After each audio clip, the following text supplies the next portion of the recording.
I'd like to call to order the City of Saugatuck City Council meeting for December 22nd, 2025. Please join me in the Pledge of Allegiance. I pledge allegiance to the flag of the United States of America and to the republic for which it stands, one nation, under God, indivisible, with liberty and justice for all.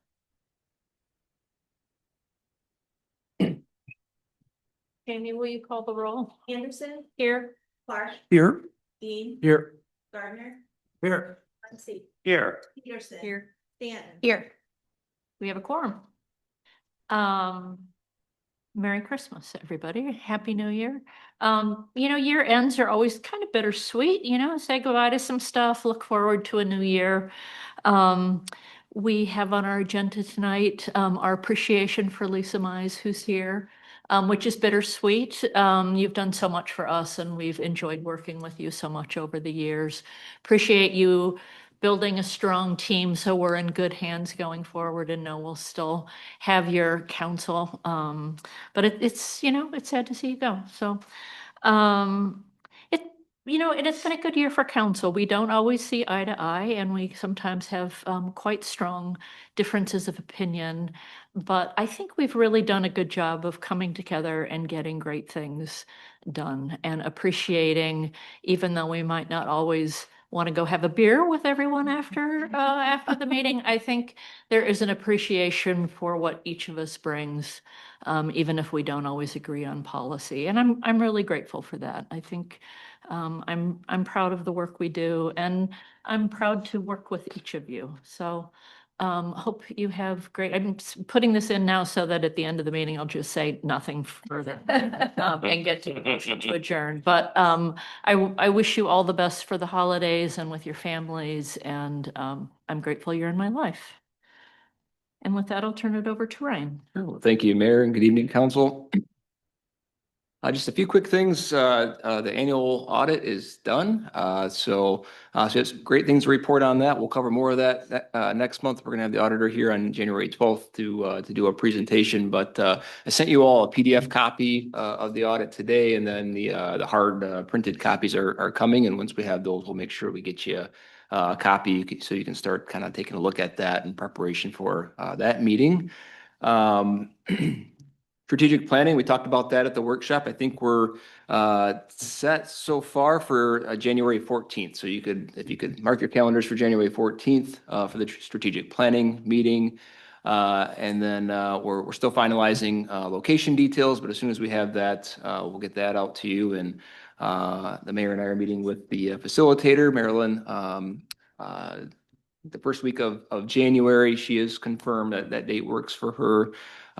So we're lining things up. We're making progress and looking forward to a meeting on the 14th to talk about all the progress from this year that you mentioned there, Mayor. And then my message is really also, likewise, a huge thank you really to all of you for your time and dedication and thoughtful leadership this year. I really appreciate your support and trust that you've placed in me and our staff as we work to serve the city and community together, and really wish you and your families a safe and restful and happy holiday season. Merry Christmas, and hope everyone has a great kickoff to the new year. Great, Ryan. Any agenda changes? All right. We don't have any guest speakers, so that takes us to the public comment section for agenda items only. Anyone in the room wish to make a comment on an agenda item? Doesn't look like there's anyone online that would. Okay, closes public comment. That takes us to the consent agenda. Can I get a motion? Mayor, I'd like to go ahead and make a motion for our consent agenda at our meeting December 22nd, 2025. Second. It's a roll call vote. Anderson, Yes. Clark, Yes. Dean, Yes. Gardner, Yes. Muncy, Yes. Peterson. Yes. Stanton. Yes. Motion carries. So Lisa, this was the point where we were going to read the proclamation. Do you want us to wait a bit and see if Alex? Nope. All right. Well, we're going to read the proclamation to you, which Damien and I signed in advance, but we would have ripped up if it would have passed.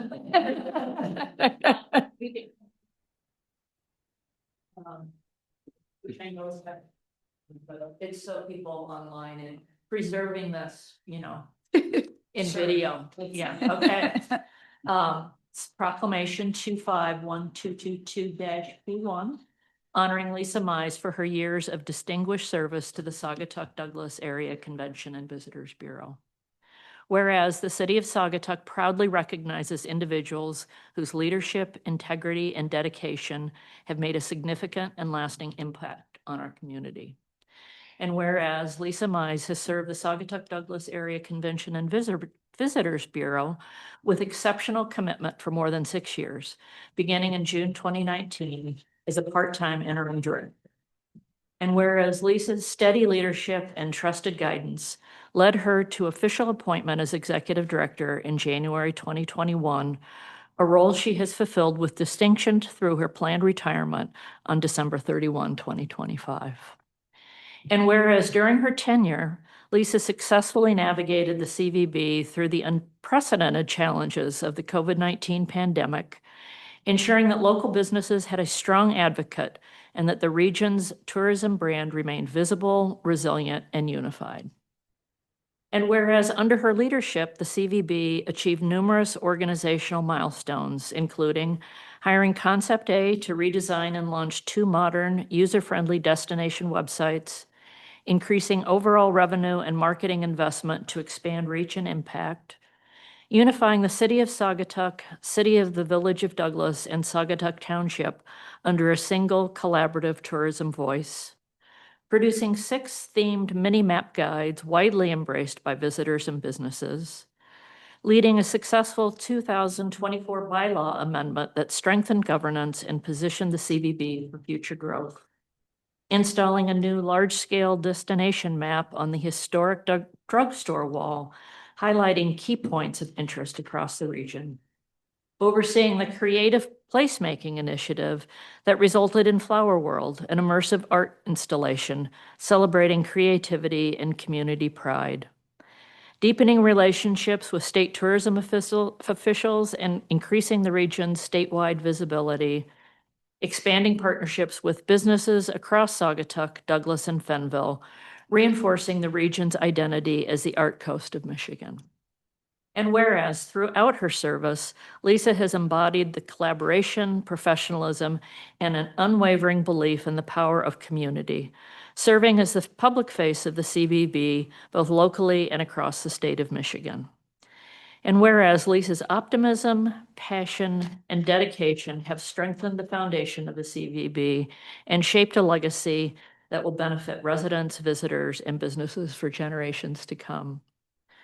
Now, therefore, be it proclaimed that the City Council of the City of Saugatuck hereby honors Lisa Mize for her distinguished service, visionary leadership, and tireless commitment to the Art Coast community. And be it further proclaimed that the City of Saugatuck extends its deepest gratitude to Lisa and wishes her the very best in her well-earned retirement and future endeavors. In witness whereof, I, Holly Anderson, Mayor of the City of Saugatuck, do hereby sign this proclamation on this 22nd day of December 2025.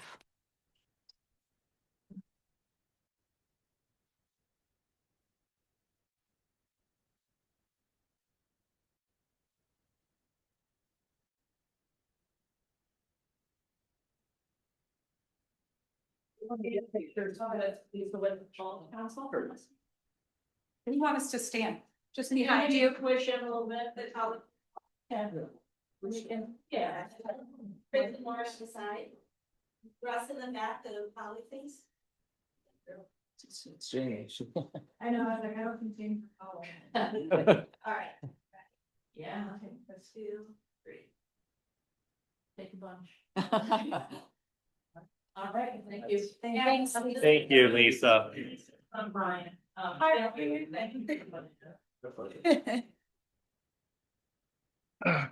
Thanks, Lisa. Kind of hard to top that. But staff reports. Any questions for Ryan? Yeah, Madam Mayor, just one quick question. Good evening, everybody. What is the status on the repair of the elevator? Yeah, so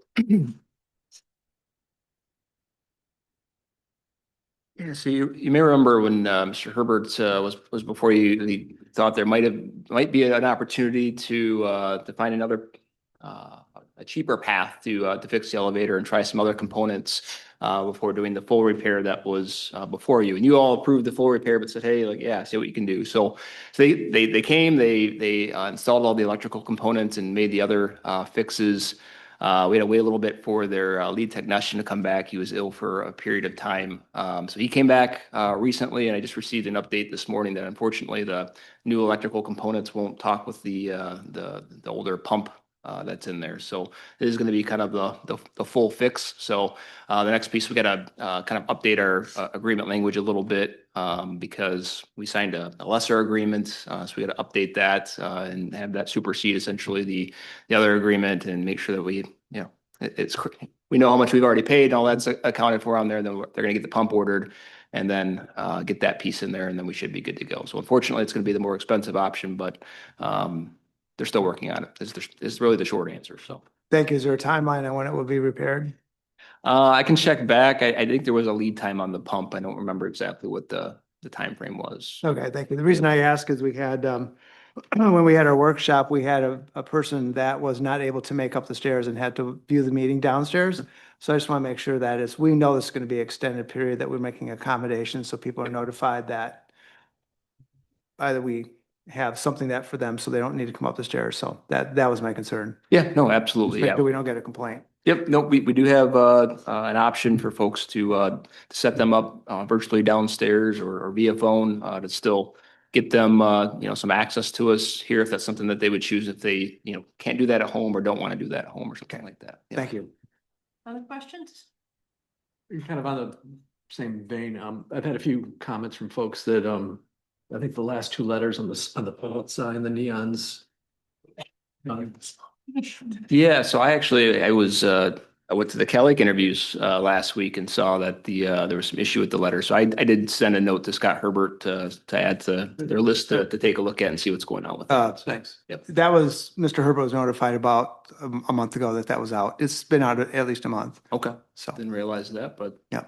we'll Yep. follow up on that. So, and there's only one neon guy in this Yeah, area it's that can limited. actually do the work. So just keep your fingers crossed. Sure. Yeah. Yeah. Any other questions? All right, takes us to the boards, commissions, and committees. Dan, will you join us for your fire district report? While you're on the subject of signs, I'll throw my 2 cents in, since I've already harassed poor Scott about the flashing, or as it's been for the past 6 weeks or so, not flashing stop sign at North Street and Blue Star Highway. Scott said he thought maybe it was because there was snow accumulating. Well, the snow's all gone and the snow didn't affect the speed signs down at the roundabout, so I'm being a nag. That's not part of my report. This is the fire board report. We put this on the title page. I don't know if you saw this. I just stole that photograph off of Facebook. But I thought it gave you better than, forgive me, Scott Sullivan, better than the single photograph in the commercial record. The scope of what went on in Douglas on the late night on the 11th of December. But it wasn't as balmy as it is now. Couple of things you can see there are 2 ladder trucks engaged. Saugatuck's on the left. That's Fenville's, you see part of on the right. Fenville responding in mutual aid, which is one of the real strengths of emergency services, fire and emergency services in the area. Also from Hamilton, not sure which vehicle, maybe not even in there.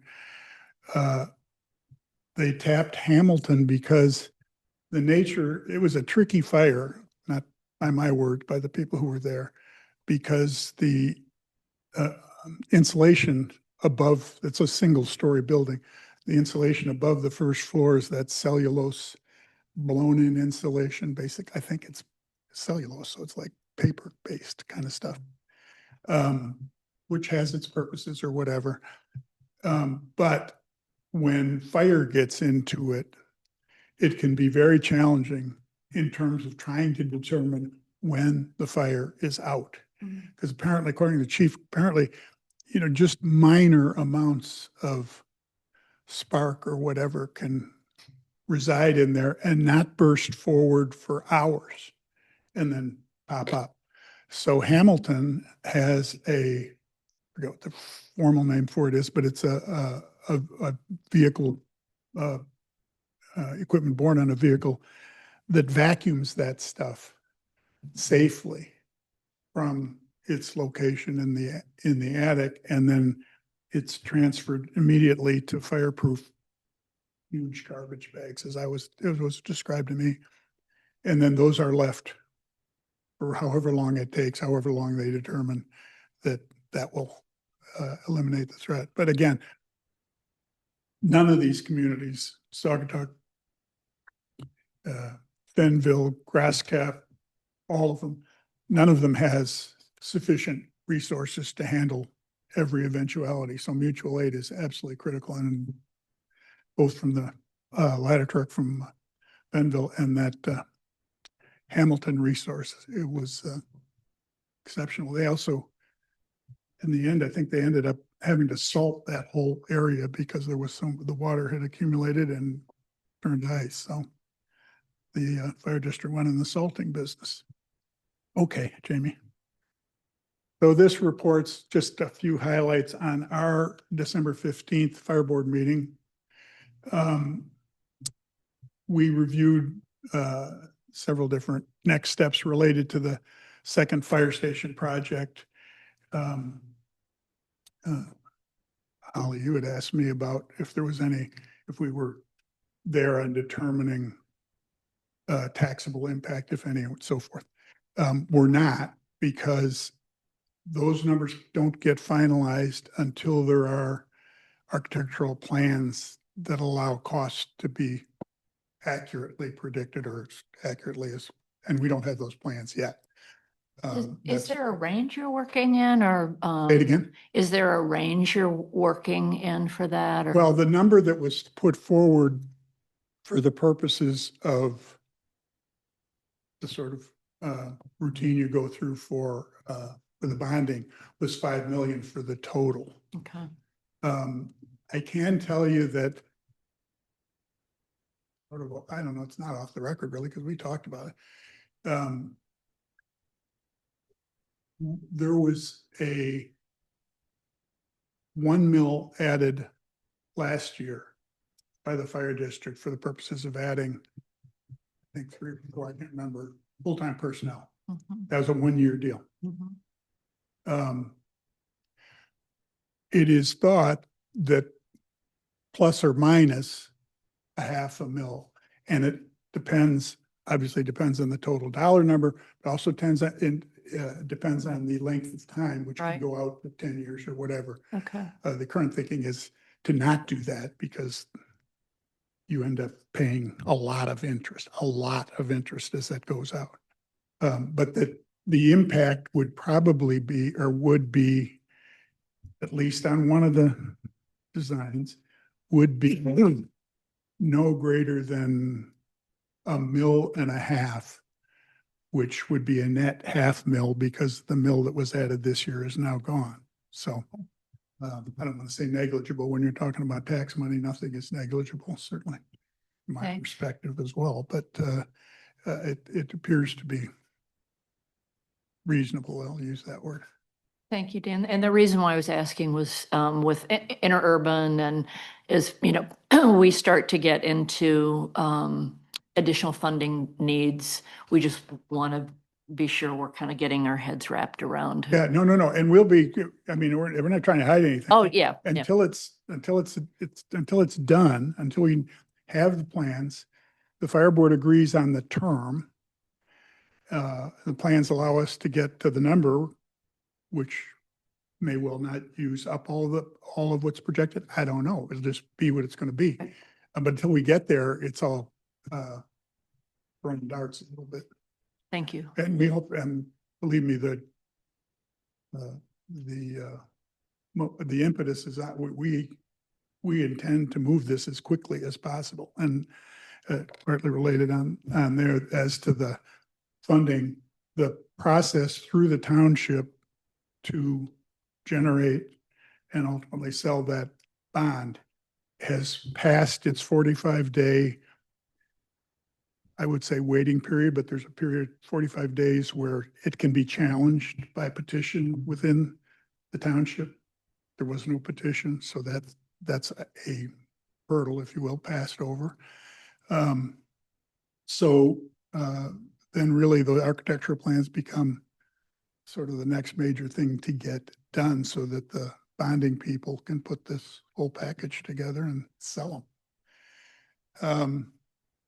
We talked about, there's I think it's a roughly $35,000 legal charge cost involved in creating a master deed that splits out that portion, that southern portion of the building on Wiley to become a separate entity, real estate entity, separate ownership by the fire district, so forth. That process, we agreed, the fire board agreed to accept 50% of the cost of that. The remainder, as I understand it, this will handle that. So that's moving forward. I mentioned the architectural plans. If you've not visited that site, just to the south of the building and the parking area, blacktop parking area, there's a depression. That's a water retention pond, except there's no water in it, and apparently hasn't been for some time.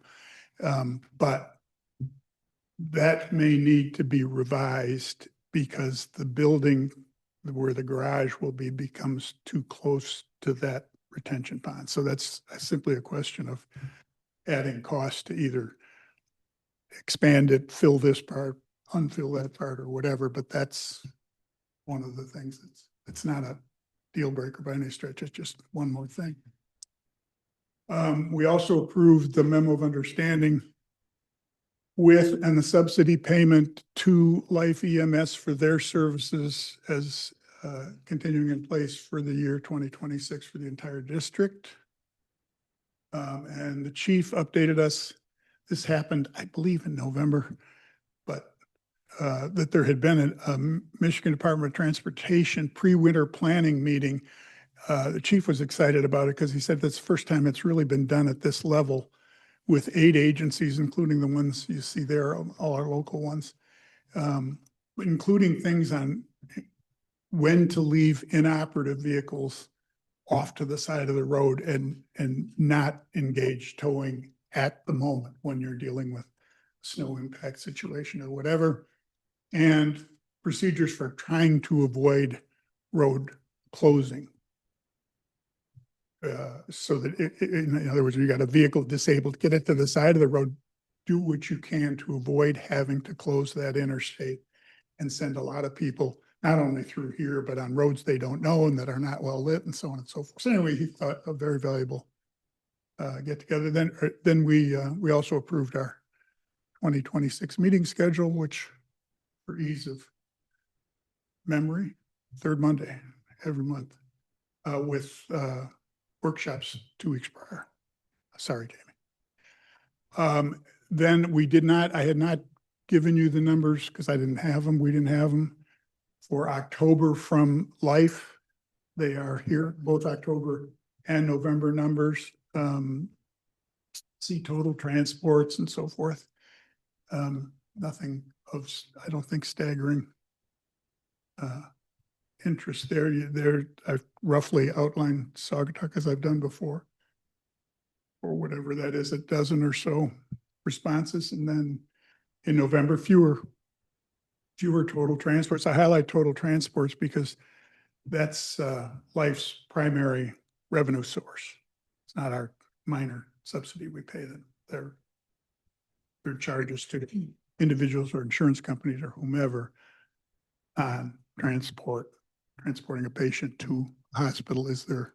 So we want to make sure we stay cognizant that they're like doing okay. And then here are the November on the map. One more, there you go. Not particularly different. And The higher priority one is the red one out on the river. I think that was on a Riverside address, as I recall. And I think that's about it, except to add the fire district's wishes for Merry Christmas to you all. And as always, thanks for listening, questions or whatever. I'm happy to either answer them or find somebody who can. Questions for Dan? Thank you, Dan. Appreciate the report. Thanks, Dan. Merry Christmas to you too. Appreciate your service. All right, that takes us to interurban. Gregory. Yes, we received a $1,500 donation from Cowhill Yacht Club, who donates every year for rides for needy riders. So we want to thank Cowhill for that. Our revenue increased in November because our passengers increased in November. In November, we carried 4,390 passengers. That's 321 more than last year. Keep saying that every month. I feel like for the last year. So it's just constantly growing. We will be providing New Year's Eve rides for free between 6 p.m. and 1 a.m. to make sure that folks get home safely after their celebrations. But we will have a claim, of course, that we'll advertise this in the newspaper, but it'll be dependent on weather. So if the weather's too bad, we won't be out there. The construction progress started. We were able to meet at the interurban offices at our last meeting. The office trailer, we have a little trailer out front where the dispatch will be working from, our office workers, and Becky will be working from. And so we were still able to use the building. Our next meeting next month will be, of course, the third Tuesday of the month will be located at the new Douglas facilities, municipal facilities. So I just wanted to let you know that. The Center of Aging rides that we're working on, we completed 14 rides in the last 2 weeks of November. So that's a useful service, getting folks to their appointments like they want to. A little bad news, I think that you guys all heard from Laketown Township that we were voted, there were only 3 folks that voted because there were only 3 there. They only have township only has 5 on their board. 2 were not present, so it was a 2-to-1 vote to continue our services through, the article said through January 10th, but it's actually through January 11th. And we're hoping to be on their ballot in August and then maybe again in November. So we're hoping, the idea is that to be on the ballot in August, if things don't work out well, we'll try again in November for Laketown Township. We talked about ridership in Laketown Township, and I remember sharing the numbers, 600 to 700 a month, maybe even more. So it's quite obvious that there's a need for it out there, not just with school kids, but folks with disabilities and older folks that need to get around that don't drive. So we're hoping that somehow the residents, the board will put that into consideration when they hit the voting polls next year. So we received a grant for $111,830 for a capital bus replacement. You replace our buses often, because we do a lot of wear and tear on them. We'll be ordering one of those large van type buses, very similar to what we're driving now, but it's a little bit lower to the ground. And it'll bring our fleet up to 9. So all of that. At our last meeting, we all had sandwiches that were provided by the Farmhouse Deli, and had a nice little get together after the meeting, and enjoyed our company. And our next meeting will be the third Tuesday of January, and that'll be at the Douglas City Hall at 4:30 p.m. Great. Mhm. Thanks, Gregory. Joe, Cal Lake Sewer and Water. Yeah, thank you. Hello, everyone. Just 3 or 4 things worth noting. As you're probably all aware, we have an interim administrator in at Cal Lake. He formally notified the board 2 weeks ago that he would not be pursuing the full-time position and in fact turned in a resignation at the same time with an open-ended date. So the board, we met on the 15th, our regular meeting. The board decided unanimously to ask him to stay on through at least the first week of January while we continue to evaluate candidates for the full-time position. So that's just an update, really. There's nothing to do with, the operation. We continue to move forward with, fortunately, no real issues right now. Second, we identified 2 candidates through our recruiting pool. We had a special meeting on Thursday and interviewed 2 of those 2 candidates, both really strong. We elected as a board to go after one of them. We started the negotiations today, so we're hopeful we'll be able to make some progress here in the next week or so. So that's the good news. And along with that, things always come in threes, right? We were notified by the union that they officially want to start contract negotiations. So that's kicked off, working with the attorneys on that.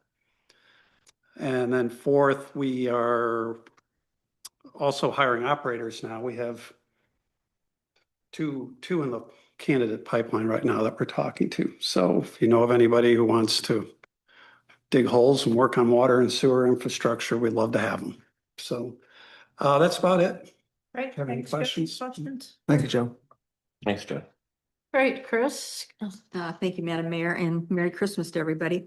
Greg Wykamp from Edgewater gave us an update at the last Harbor Authority meeting. And he kind of started with a historical perspective of how the lake goes up and down like that. And 2020 was the record high. And he said, right now, if it's a bad winter again, a low moisture winter, we could be looking at between 6 and 18 inches below it by May. And he said that would be very concerning. The result of all this is, he said, everybody wants to do something when the water's high. Everybody wants to do something when the water's low. Nobody wants to do anything when the water's there. The last time this happened was in 2016, which is when we did the report, and then we got water. So it just went away, all the ideas. The report from 2016 is almost identical to what he talked about. It's almost identical. He came up with the 3 things. We have to find a funding source, a funding stream. We have to work with the upstream farmers because of the water, the soil that falls off and goes into the silt. And then we also have to, excuse me, just a second. We have to look at sediment traps, those types of things that will help. Since we can't do regular dredging and there's no money for it, nobody is getting money for dredging at all anywhere. We would maybe look at some kind of funding stream from the city, in which case, when we looked at that, the issue would be, how do we know that, how can we get everybody to buy into this? Because not everybody thinks that the harbor is that doesn't bother me. I don't have a boat. I don't go out there at all. So his suggestion was we do an economic impact analysis. And that would be new money. Helpfully, Ryan came up with some ideas about how we might work with that through our priority list. But the 3 communities would do it. Because he said without an economic impact study showing the effect of the loss of the activity in a recreational harbor, that could help with grants, or that could help with doing some kind of funding through the cities, some kind of regular funding. So he did go through all of the issues, the sediment collection, the hydrological stuff that we would need to do. Permitting alone takes 2 years. So it's kind of important, I think, that we get the economic impact study going. And so we'll be coming probably to the communities to see if we can get that. He's going to talk to, excuse me, I think it was the city manager of Douglas was going to talk to Greg about how much was still left on his contract to see if we could use part of that for him to actually start the economic impact study. The nice thing about Greg is he does it all. You know, and he's not trying to force you to do anything, but as he moves through, he does it all. The second thing was that Dick Waskin went to the State Waterway Commission at the annual meeting, and he was the only one that showed up. And so they were just tickled to talk to him and what do we need? What do we want? Where can they put the money? And so the idea, though, between the Waterways Committee is it has to be kind of on the harbor. So that would be something that if the 3 communities could come up with something, even if it's contracting upstream to work with the farmers to give them money so that they quit letting their soil eradicate down the stream. They want to have a grant from us. they want to do something. That's great. Yeah. The new executive director at the Coastal Alliance was at that meeting and was thrilled that Dick was there. Oh, good. But she might be a resource if you get to grant writing. She has she's got phenomenal environmental background, and was her big deal. So she might be able to brainstorm some ideas for grants. That's fantastic. I got the impression that the more, obviously, as we all know, the more people that participate in a grant application, the better shot you have at getting something. And so like the ODC would be a huge person to be, or a huge group to be involved. The USDA would be the one that we would look at for trying to stop the soil erosion upstream.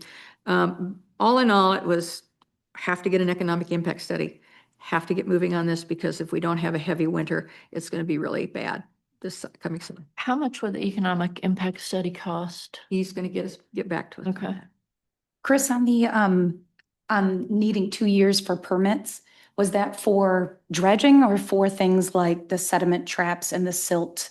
That was my remediation? understanding. It was 2 years to get a permit to do anything moving in. And do to moving those sediment. things? Yeah. Okay, Because of what's in there. And right. it went back exactly like 2016. The Eagle and the other people that were involved, they don't want to do channelization. Absolutely will not do channelization. There could be some dredging. He said, thank goodness that RJ went ahead and did the dredging for the Keewatin. Is there any chance somebody else will, try to be that brave? And there isn't. So a lot of it had to do with if you dredge it, where do you put it? And they're called contained deposits. And that's where it's really expensive is you have to truck. I think the best opportunity they had was to put right next to the highway. Can't think of the name of those, the hills like that, and truck it there, but it was going to be a fortune. Can you remember anything else that I missed? No, I actually covered it quite well. There's a lot. Got a lot of notes so. here. Yeah, that's great. I would tell everybody, if you want to know about this, get the 2016 report because it's, all you have to do is change the dates on it. It's the exact same thing that he's looking at right now. Joe? Just a quick question, 6 to 18 inches potentially, is that a drop from current water levels or a drop below the That's low, below the average, below the average? below the average. Between 6 and 18 inches below the average. I think right now it's 6 inches below. Do we know what the lowest point is off average? He said if it goes to the levels of 2013, the record high was in 2020, the record low is in 2013, but he didn't give us the numbers on that. So again, it's. Would think that 6 to 12 would test, or 6 to 18 would test the Mhm. record lows. then, yeah. Yeah, that's what he said. And maybe a second question, do we know how long the permits are good for? I don't. Eagles permits are often 2 years, but I don't know if this one would be.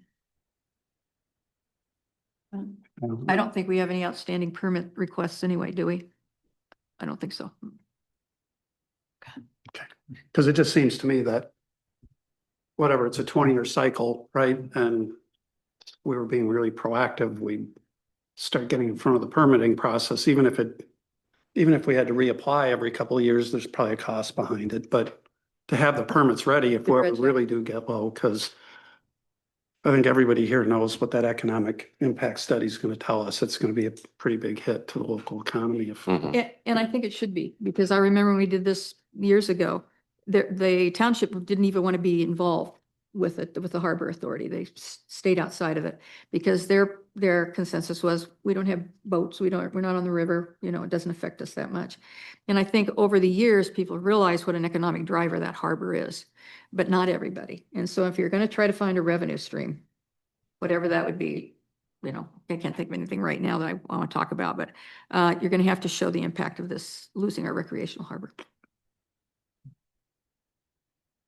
Great, thanks, Chris. Thanks, Chris. There was a ZBA meeting last week, wasn't Yeah, there was a home or a property out on Frederick that was or applying for a variance to place an accessory dwelling unit a little bit closer to the road and further forward than the single family dwelling that was denied. So. Thank you. Russ, HDC. No, it's me. Oh, yeah, it's Scott. Pardon? Scott. It's Scott. Oh, Scott.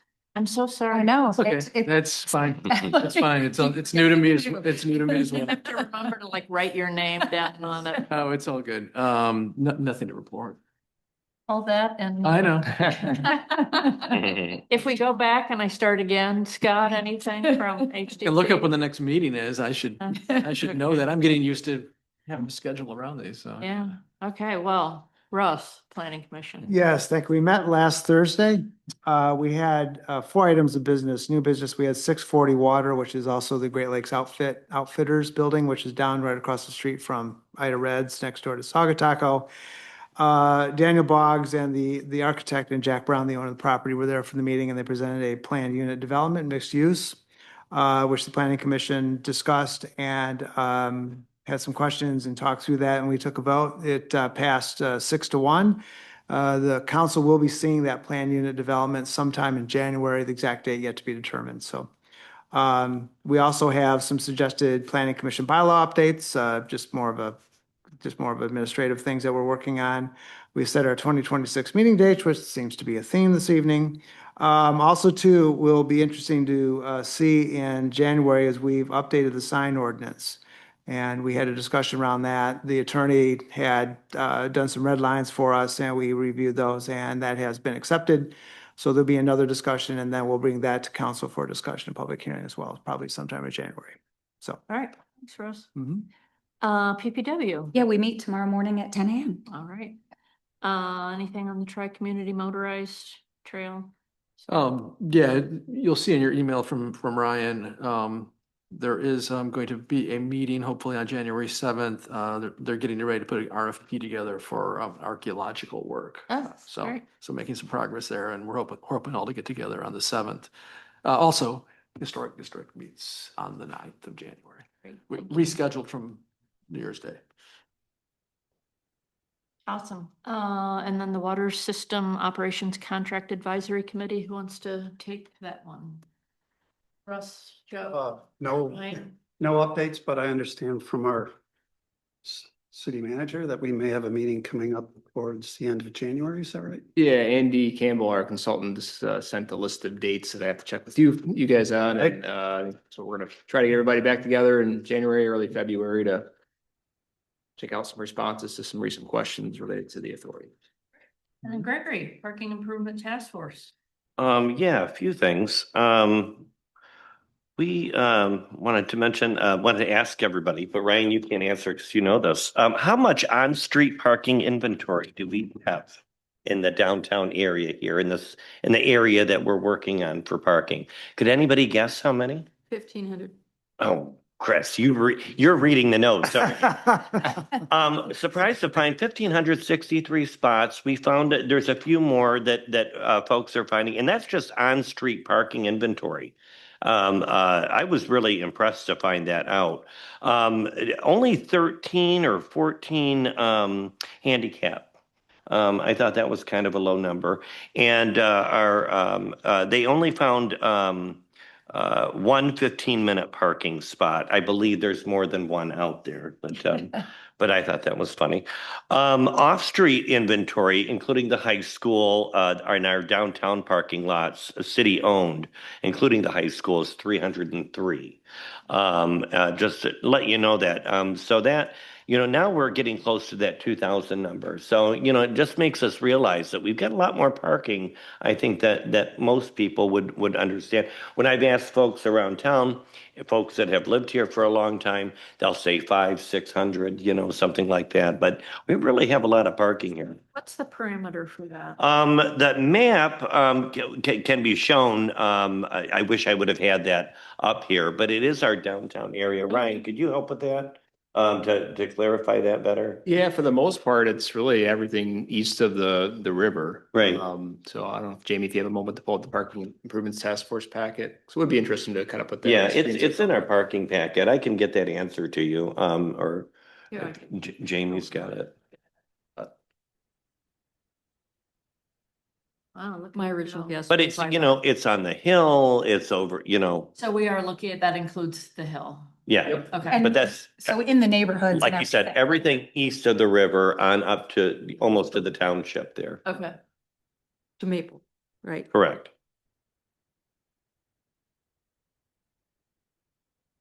and Ryan looking at this now. Yeah, if you could just spread that out maybe, or, Next. yeah, I think it might be the next The one. next.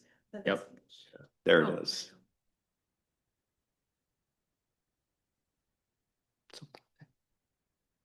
Cool. So we're going, yeah, all the way up to, you'll see that's Maple right there. And everything west of Maple.